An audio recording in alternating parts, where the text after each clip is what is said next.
સમય જતાં મા વારાહીનું મંદિર ગ્રામજનોની શ્રદ્ધાનું અને વિશ્વાસનું કેન્દ્ર બન્યું.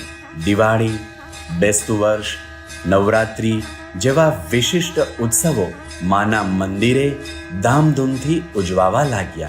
અને પછી એક સમય એવો આવ્યો કે માના નવા મંદિરના નિર્માણની ચર્ચા થવા લાગી. ભક્તજનોએ નવું મંદિર નિર્માણ કરવાની ટેક લીધી અને શ્રાવણ સુદ દશમ તારીખ 1 ઓગસ્ટ 1990 માની મૂર્તિનું સંશોધન કાર્ય શરૂ થયું. શાસ્ત્રોનો આધાર, વિદ્વાનોના અનુભવ અને અન્ય સ્થળોએ આવેલી માતાજીની મૂર્તિઓનો અભ્યાસ કરી વરાહ પુરાણ, માર્કંડ પુરાણ અને દેવી મહાત્મ્યના આધારે ભગવાન વિષ્ણુએ પૃથ્વીના રક્ષણ માટે ધારણ કરેલ વરાહ અવતારના રૂપને સ્વીકારી સંમત 2049 વૈશાખ વદ પાંચમ, છઠ અને સાતમ તારીખ 10, 11 અને 12 મે એટલે કે સોમવાર, મંગળવાર અને બુધવાર 1993ના દિવસોએ ભવ્ય મહોત્સવ ઉજવાયો અને શાસ્ત્રોક્ત વિધિથી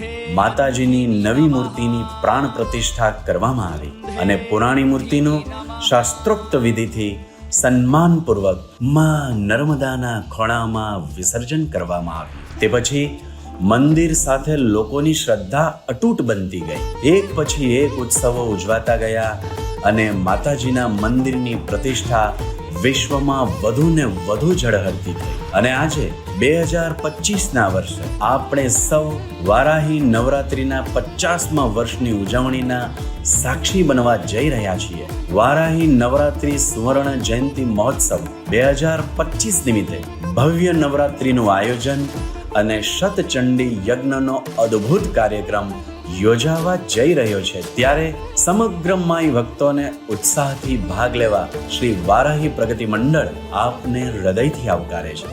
જય મા વારાહી.